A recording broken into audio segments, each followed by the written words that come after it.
Hi, welcome back to What I Eat in a Day mini vlog. আজকে সকালটাও গরম গরম চা আর আমার ভাইয়েরই দুষ্টুমির সাথে শুরু হয়েছিল। সকালবেলায় এসে আমার সাথে এরকম দুষ্টুমি করছে আর বায়না ধরে আমাকে জবরদস্তি ছাদে নিয়ে গেছে। ছাদে গিয়ে এত সুন্দর ভিউ দেখে আমি না রেকর্ড করে পারলাম না। আজকের ওয়েদারটা বেশ ভালো ছিল, আকাশের মেঘগুলো এত সুন্দর লাগছিল আর হাওয়াও দিচ্ছিল হালকা হালকা। সো আমরা দুজন বসেছিলাম আর ছাদে এরকম হাওয়া নিচ্ছিলাম আর ও খেলে বেড়াচ্ছিল। আজকে যেহেতু সানডে ছিল, সো আমাদের দুপুরের মেনুতে অবভিয়াসলি এই যে লাল লাল চিকেনের ঝোল হচ্ছিল, এত টেস্টি লাগছিল।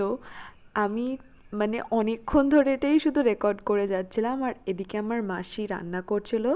তো আমি বলছিলাম, মাসি তুমি একটু ভালো করে খুন্তিটা নাড়ো, আমি আরেকটু ভালো করে রেকর্ড করব। এটার সাথে সাথে আমাদের পনিরও ছিল আর তারপরে এই যে বাকি প্রিপারেশনস হচ্ছিল ফ্রাইড রাইসের জন্য। তো এই সব জিনিসগুলো কেটে কুটে রেখে দিয়েছিল, এরপরে আমাদের ফ্রাইড রাইস হতো। তো দেখো, আমি এরপরে আবার ওদিকে মাসি পনির রান্না করছে, পনির আমার ভাইয়ের জন্য, ওর পনির খেতে ভালো লাগে চিকেনের সাথে সাথে, তো ওর জন্য পনির হচ্ছিল, আমার দিদা দাদুর জন্য।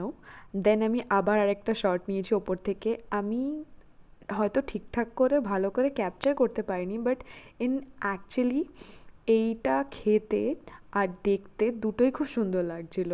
সো লাইক সামনাসামনি দেখলে হয়তো বুঝতে পারতে আমি কেন বলছি। আমি তো অবভিয়াসলি একটু কষা মাংস খাবই, অলসো এটা টেস্ট করার জন্যও ছিল যে নুন ঝাল ঠিক হয়েছে কি না।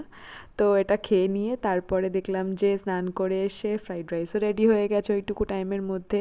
ফ্রাইড রাইসটাও বেশ ভালো লাগছিল খেতে। দেন তো মা সুন্দর করে গুছিয়ে একটা প্লেট তৈরি করলো।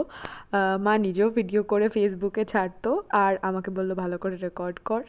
তো আমার পাশের ঘরে দিদারা ওরা মাটন করেছিল, তো ওরা একটু মাটনের ঝোল দিয়ে গেছিলো। আর এদিকে চিকেন কষা, ফ্রাইড রাইস আর স্যালাড দিয়ে দেখো মা খুব সুন্দর করে প্লেটটা সাজিয়ে দিয়েছে। সন্ধেবেলা যেহেতু সানডে ছিল, তো একটু বেরিয়েছিলাম। এখানে একটা নতুন মল খুলেছে, সেটাই দেখছিলাম রাস্তা দিয়ে যাওয়ার সময়।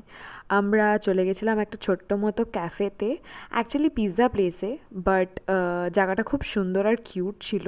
এখানকার চাটাও খুব টেস্টি ছিল অ্যান্ড যে কটা আইটেম নিয়েছি সব কটাই খেতে ভালো ছিল।